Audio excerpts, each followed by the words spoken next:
Mr. Peterson, a man whose smile could coax sunflowers to turn their faces eastward, lived a simple life.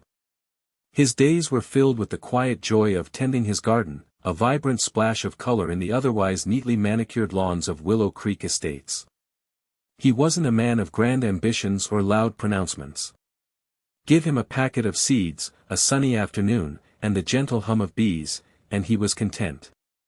He worked from home, a freelance graphic designer, a job that allowed him the flexibility to pop outside and check on his tomatoes or admire the burgeoning blooms of his roses. His garden wasn't just a hobby, it was an extension of himself, a place where he felt connected to the earth and at peace with the world. His house, a modest bungalow with a slightly weathered fence and a charming, if somewhat old-fashioned, mailbox shaped like a little red barn, reflected his unpretentious nature. It wasn't the fanciest house on the street, but it was filled with warmth and character. He painted the fence himself a few years back, a cheerful, robin's egg blue that contrasted nicely with the green of his lawn. The mailbox, a gift from his late grandfather, held sentimental value, even if it was a bit creaky and the paint was starting to peel. Mr. Peterson was the kind of neighbor who always had a smile and a wave for everyone he met.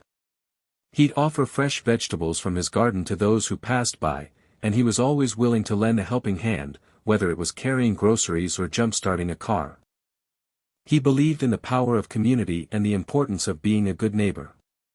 Little did he know, his simple pleasures were about to be disrupted by the arrival of a self-appointed arbiter of suburban perfection.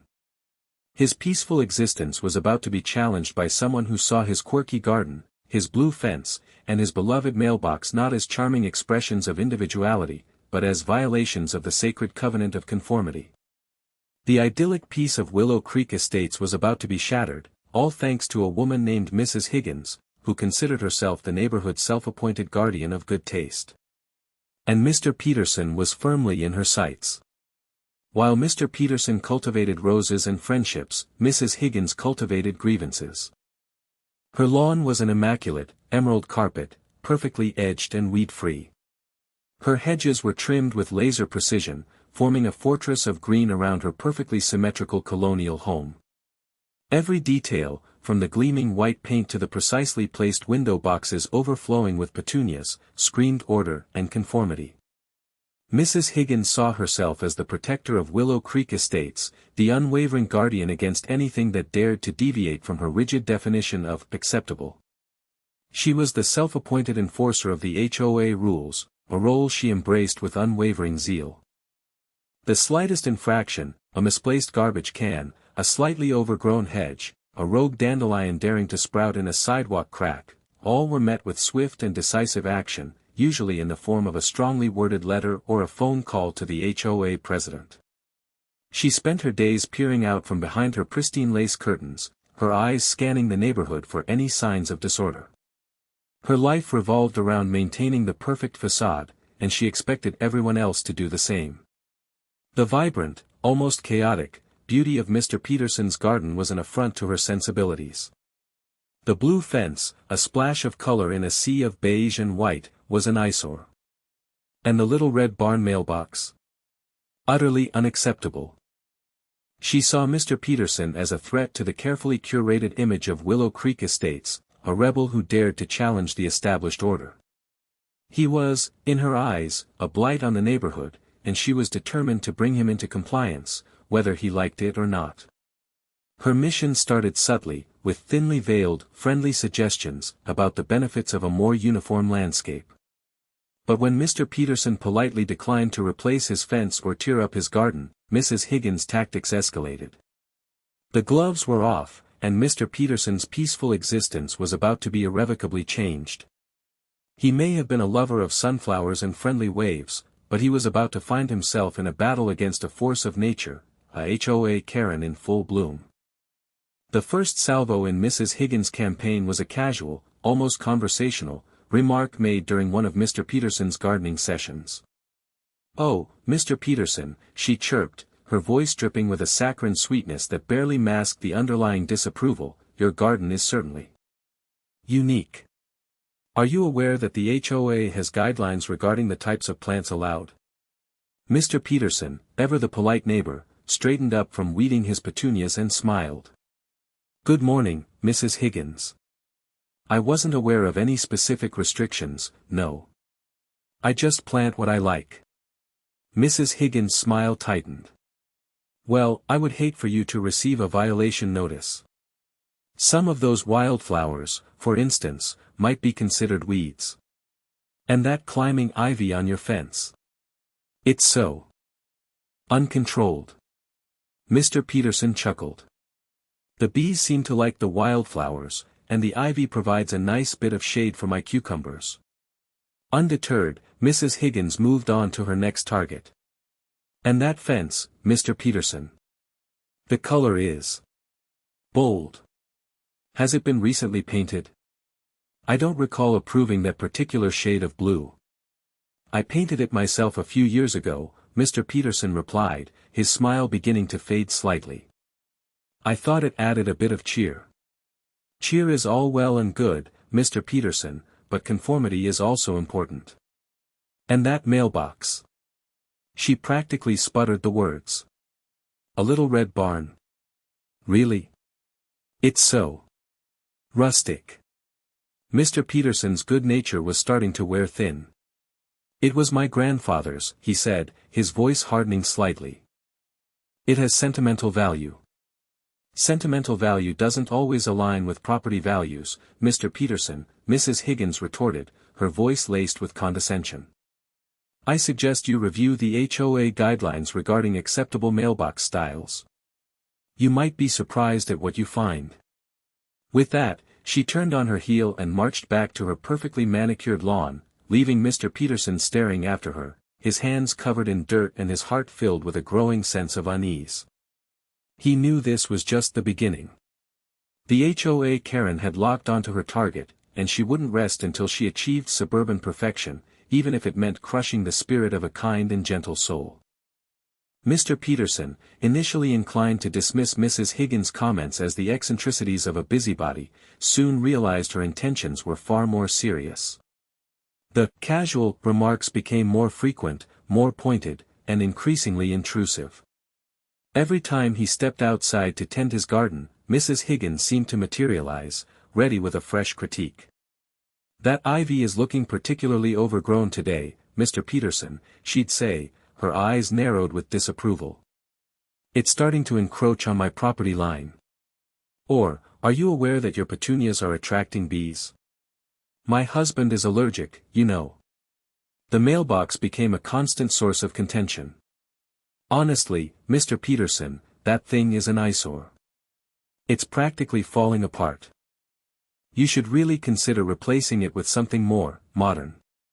Mr. Peterson tried to reason with her, explaining the sentimental value of the mailbox, the importance of bees to his garden, and the fact that the ivy had never actually crossed the property line. But Mrs. Higgins was impervious to reason. She saw his explanations as defiance, further proof that he was unwilling to conform to the standards of Willow Creek Estates. Her harassment wasn't limited to verbal jabs. She started taking pictures of his property, documenting every violation in meticulous detail. She even went so far as to measure the height of his grass, comparing it to the HOA regulations with a ruler. Mr. Peterson felt like he was living under constant surveillance, his every move scrutinized and judged. The joy he once found in gardening began to diminish.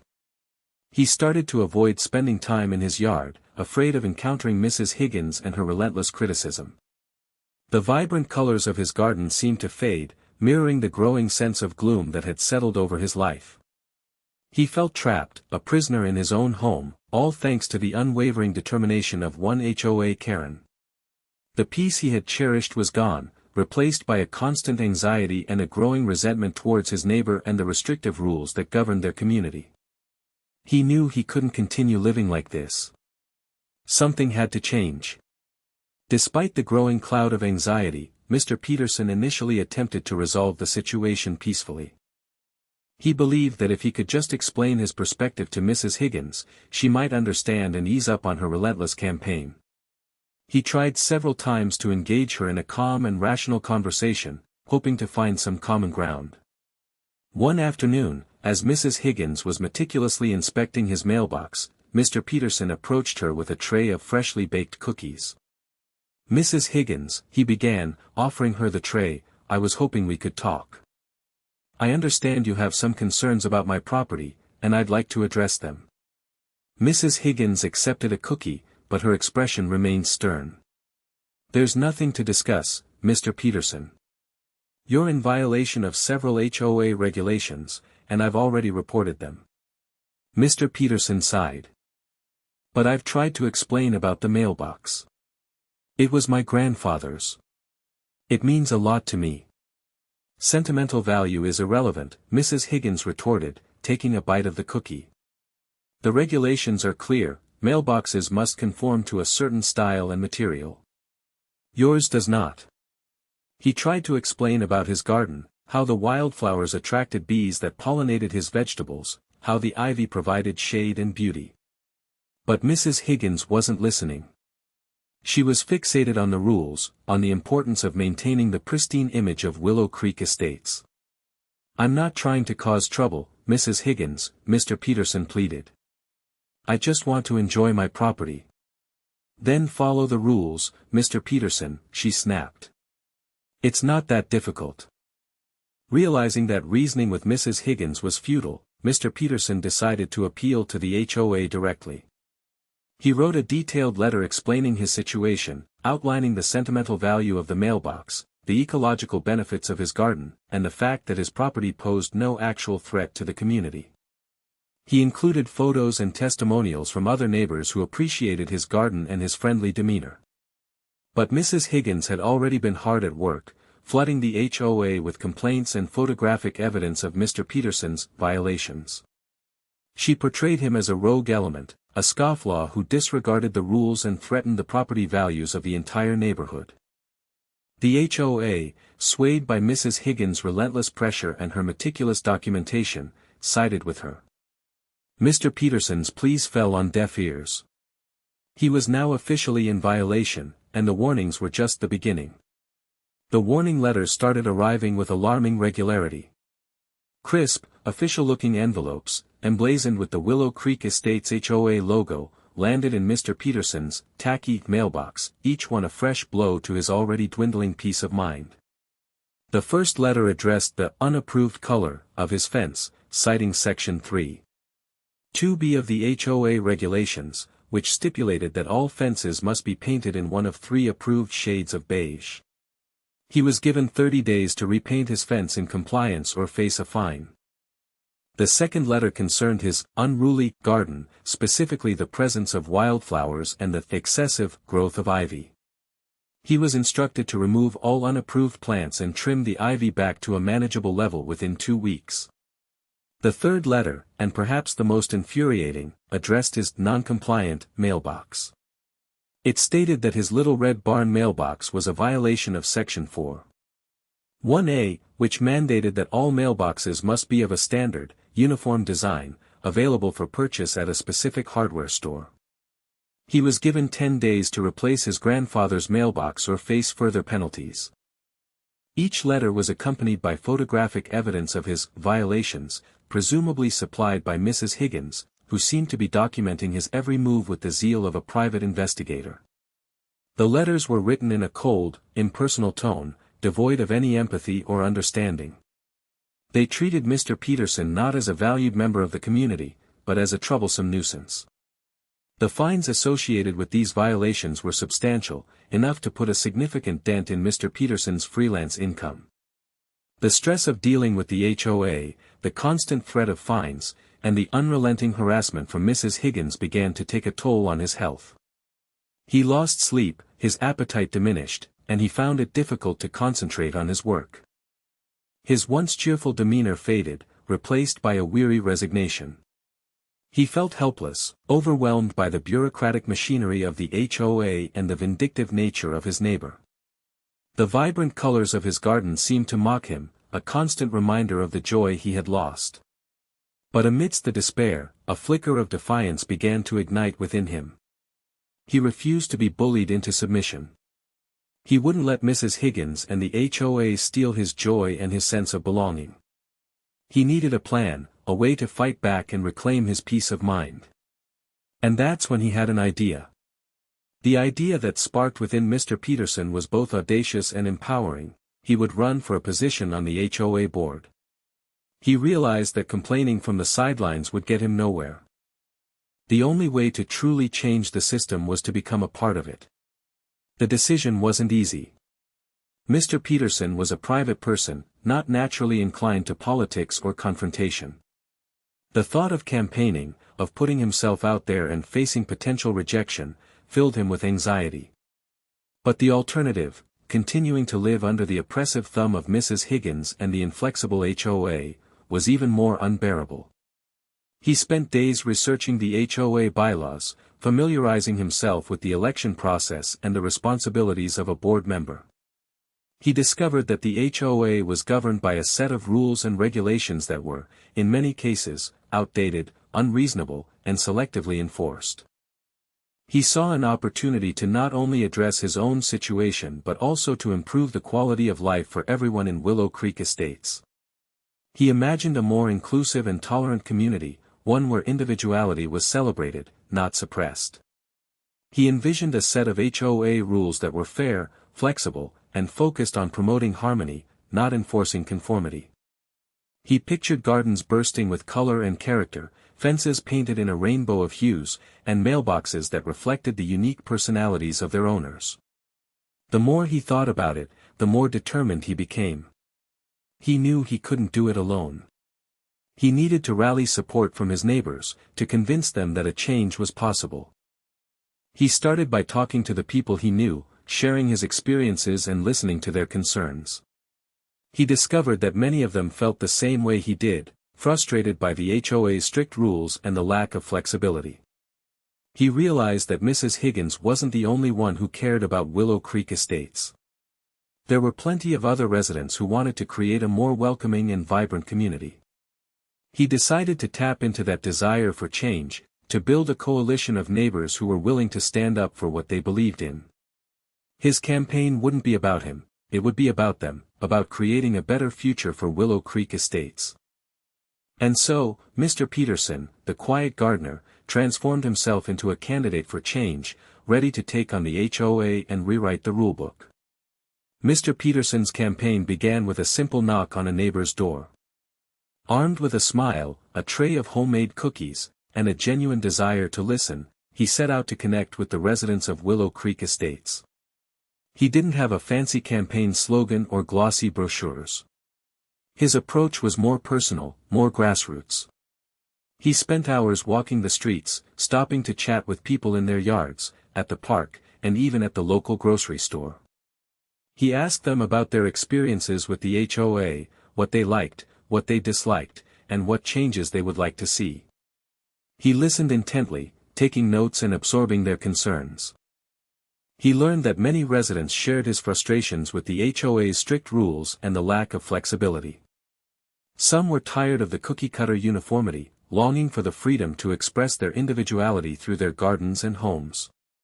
Others were concerned about the escalating fines and the heavy-handed enforcement of minor regulations. Still others felt that the HOA was out of touch with the needs of the community, focusing on aesthetics rather than fostering a sense of belonging. He met Mrs. Gable, who had been forced to remove her beloved rose bushes because they were deemed too unruly. He spoke with Mr. Johnson, who had received a warning for parking his truck in his driveway overnight. He listened to Mrs. Rodriguez, who was struggling to afford the mandatory landscaping fees. Each conversation reinforced his conviction that change was needed.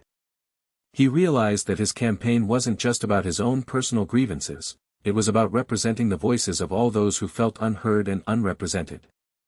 He promised his neighbors that, if elected, he would work to make the HOA more responsive, more transparent, and more compassionate. He also made it clear that he wasn't advocating for anarchy. He believed in maintaining a certain level of order and cleanliness, but he also believed in allowing residents the freedom to express themselves and enjoy their properties without fear of harassment or excessive regulation. As he campaigned, Mr. Peterson discovered a hidden talent for connecting with people. His genuine warmth, his easygoing nature, and his willingness to listen made him a popular figure in the neighborhood. Even some of Mrs. Higgins' supporters seemed to be swayed by his message of hope and change. The election was shaping up to be a close one, a battle between conformity and individuality, between control and freedom. And Mr. Peterson, the unlikely candidate, was ready to fight for what he believed in. Election day arrived with a palpable sense of anticipation in Willow Creek Estates. The air was thick with nervous energy as residents cast their votes, knowing that the outcome would determine the future direction of their community. Mr. Peterson spent the day greeting voters at the polling place, offering a warm smile and a final reminder of his commitment to change. Mrs. Higgins, meanwhile, patrolled the area with a grim expression, handing out leaflets that warned of the dangers of uncontrolled individualism and the importance of upholding the established standards. The atmosphere at the community center that evening was electric as the votes were tallied. Mr. Peterson, surrounded by his supporters, tried to remain calm, but his heart pounded in his chest with a mixture of hope and anxiety. Mrs. Higgins stood across the room, her arms crossed and her eyes narrowed, exuding an air of unwavering confidence. As the results were announced, a hush fell over the room. One by one, the votes were counted, and the tension mounted with each passing moment. It was clear that the election was incredibly close, a nail-biter that would go down to the wire. Finally, the last vote was counted, and the HOA president stepped forward to announce the winner. And the new member of the Willow Creek Estates HOA board is Mr. Peterson. A roar of applause erupted from Mr. Peterson's supporters, who cheered and embraced him with unbridled enthusiasm. Mr. Peterson, overwhelmed with emotion, could barely speak. He managed to stammer out a few words of thanks, promising to honor the trust that the community had placed in him. Mrs. Higgins, on the other hand, looked as if she had been struck by lightning. Her face was a mask of disbelief and outrage. She stormed out of the community center, muttering something about the downfall of civilization. Mr. Peterson's victory was a watershed moment for Willow Creek Estates. It signaled a shift in power, a rejection of the old guard and an embrace of a more inclusive and tolerant vision. He knew that the real work was just beginning.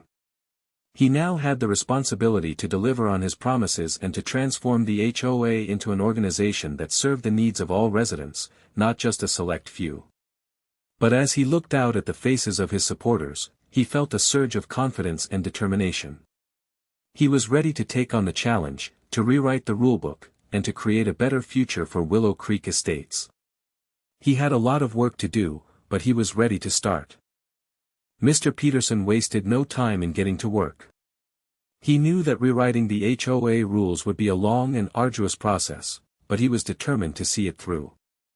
He approached the task with the same diligence and care that he brought to his garden, carefully cultivating a plan for change. His first step was to form a committee of residents to review the existing rules and regulations. He made sure that the committee was diverse, representing a wide range of perspectives and opinions.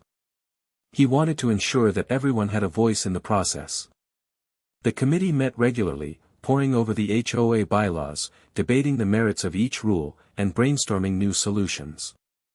Mr. Peterson facilitated the discussions, encouraging open and honest dialogue. He emphasized the importance of fairness, common sense, and neighborly consideration. He proposed a series of amendments to the existing rules, focusing on the areas that had caused the most problems for residents. He suggested eliminating the restrictions on garden styles, allowing residents to plant whatever flowers and vegetables they desired, as long as they maintained a reasonable level of upkeep. He advocated for greater flexibility in fence designs and colors, allowing residents to express their individuality while still maintaining a cohesive aesthetic. He even proposed a grandfather clause for existing mailboxes, allowing residents to keep their unique mailboxes as long as they were structurally sound and posed no safety hazard. He also addressed the issue of fines, proposing a system that was more progressive and less punitive. He suggested implementing a warning system for first-time violations and reducing the fines for minor infractions. He also advocated for a mediation process to resolve disputes between neighbors before resorting to formal complaints. Mr. Peterson faced resistance from some members of the board, particularly those who were aligned with Mrs. Higgins' vision of strict conformity. They argued that his proposals would lead to chaos and a decline in property values. But Mr. Peterson stood his ground, patiently explaining his reasoning and appealing to their sense of fairness.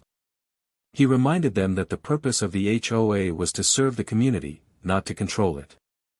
He argued that a more inclusive and tolerant community would be a more vibrant and desirable place to live. Slowly but surely, he began to win over his colleagues. His calm demeanor, his thoughtful arguments, and his genuine desire to improve the lives of his neighbors proved to be persuasive. He was making progress, one rule at a time.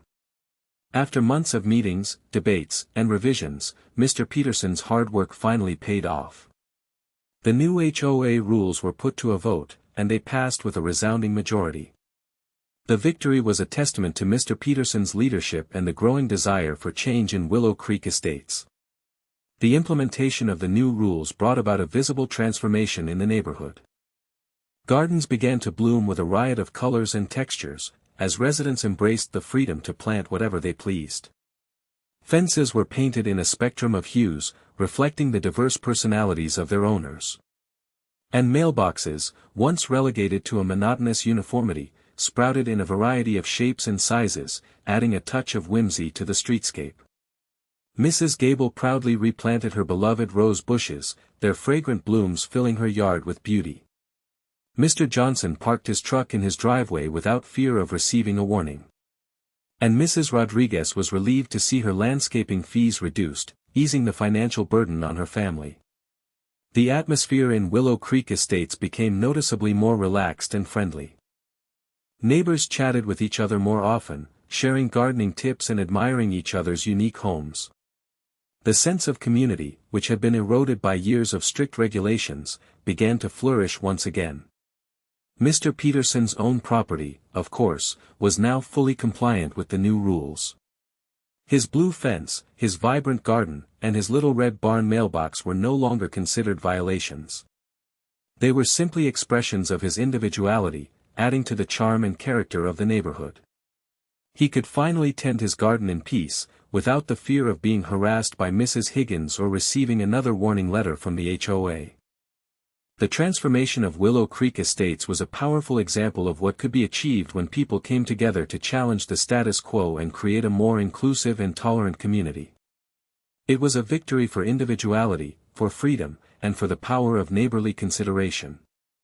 And it all started with a simple act of defiance, a quiet gardener who dared to stand up to an HOA Karen and rewrite the rulebook. The neighborhood was slowly coming back to life, one colorful garden, one uniquely painted fence, and one quirky mailbox at a time.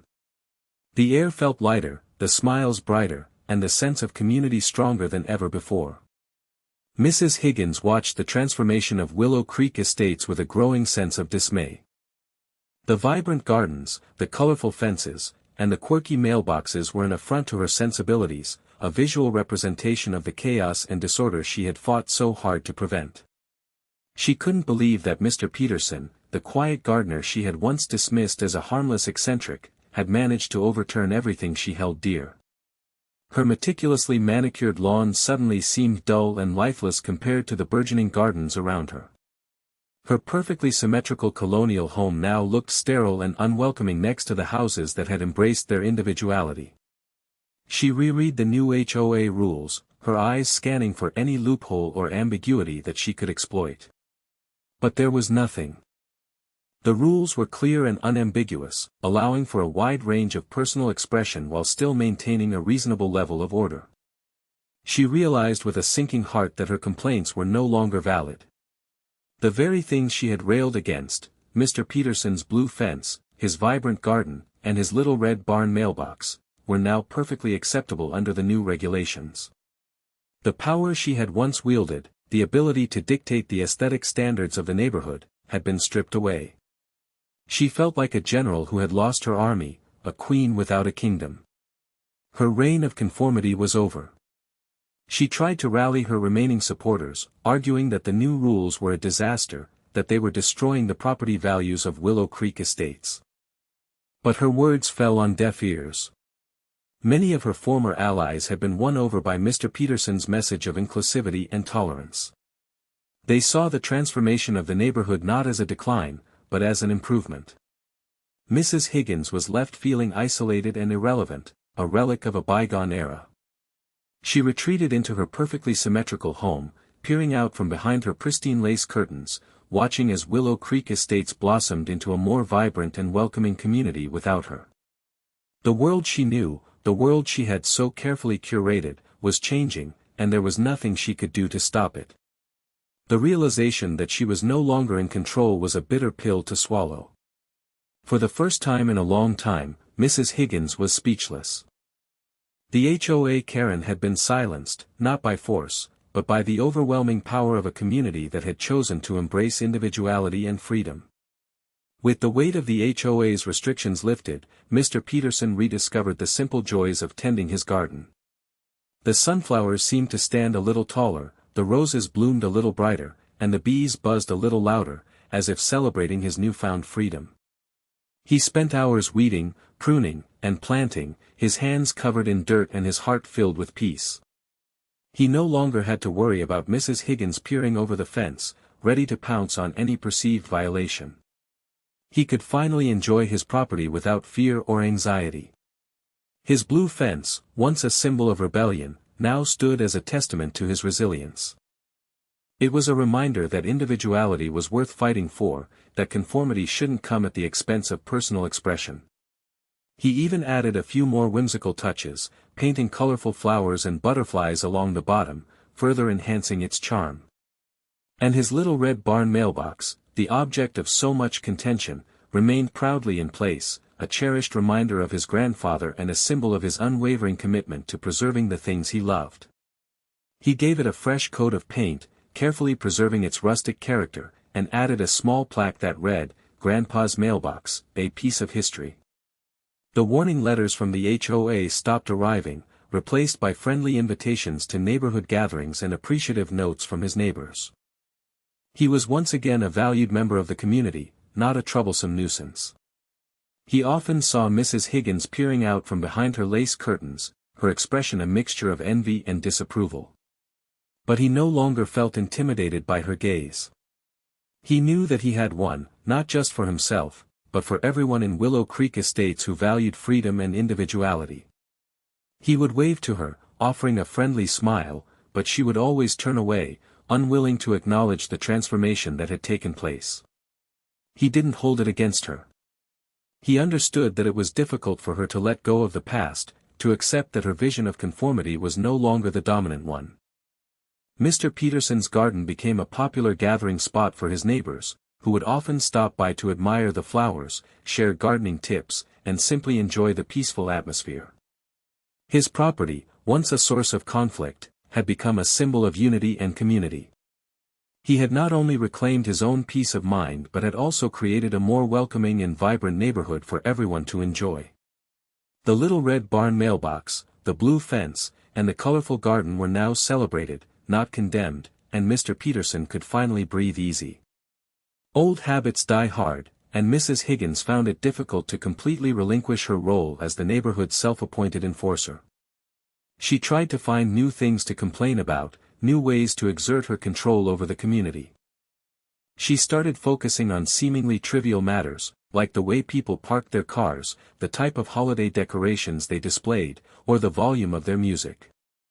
She would approach her neighbors with the same condescending tone and critical eye, pointing out perceived infractions and suggesting ways to improve their behavior. But the neighbors were no longer receptive to her negativity. They had seen the positive changes that Mr. Peterson had brought to Willow Creek Estates, and they were unwilling to return to the days of strict conformity and constant criticism. When Mrs. Higgins complained about Mrs. Johnson's inflatable snowman being too garish, Mrs. Gable simply smiled and said, "Oh, I think it's rather festive. It brings a bit of cheer to the neighborhood." When Mrs. Higgins criticized Mr. Rodriguez for parking his truck on the street, Mr. Peterson gently reminded her that the new HOA rules allowed for on-street parking as long as it didn't obstruct traffic or pose a safety hazard. And when Mrs. Higgins complained about the volume of the music coming from the Smith's barbecue, several neighbors chimed in, saying that they were enjoying the music and that it wasn't excessively loud. Mrs. Higgins found herself increasingly isolated and ignored.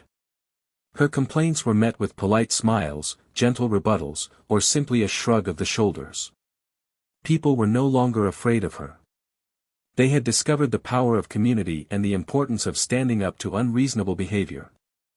Even her husband, Mr. Higgins, seemed to be growing weary of her constant negativity.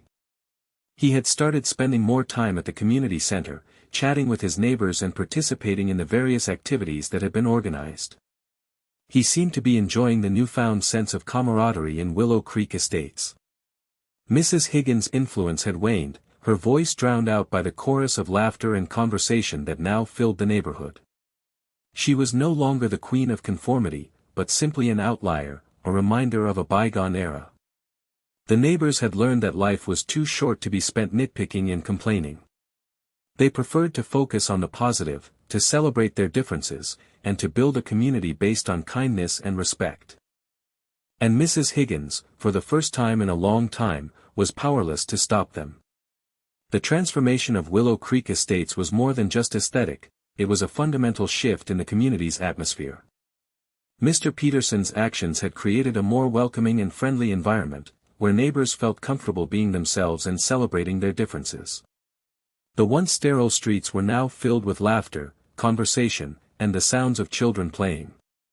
Neighbors organized block parties, potlucks, and gardening clubs, fostering a sense of camaraderie and belonging.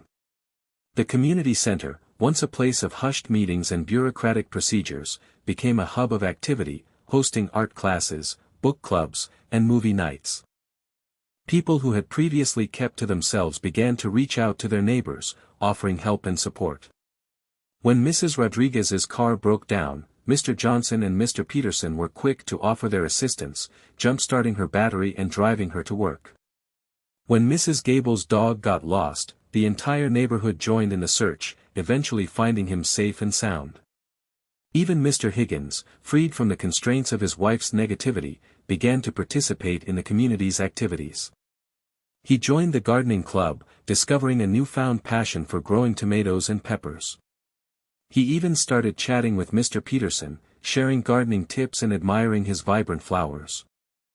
The atmosphere of Willow Creek Estates had become so positive and inclusive that even new residents felt welcomed and embraced. They were drawn to the community's warmth and its commitment to celebrating individuality. Mr. Peterson's actions had demonstrated the power of kindness, compassion, and community involvement. He had shown that it was possible to challenge the status quo, to stand up to unreasonable behavior, and to create a better world, one small act at a time. Willow Creek Estates had become a shining example of what a community could be when people put aside their differences and worked together to create a more welcoming and tolerant environment. It was a place where everyone felt valued, respected, and appreciated. And it all started with a simple act of defiance, a quiet gardener who dared to rewrite the rulebook and create a more beautiful world for himself and his neighbors. The legacy of Mr. Peterson would live on, long after he was gone, in the vibrant gardens, the colorful fences, the quirky mailboxes, and the warm hearts of the residents of Willow Creek Estates. The HOA Karen had been defeated, not by force, but by the overwhelming power of a community that had chosen to embrace kindness and celebrate individuality. The story of Mr. Peterson and Willow Creek Estates serves as a reminder that even the smallest voice can make a big difference. It demonstrates the importance of community involvement, of standing up to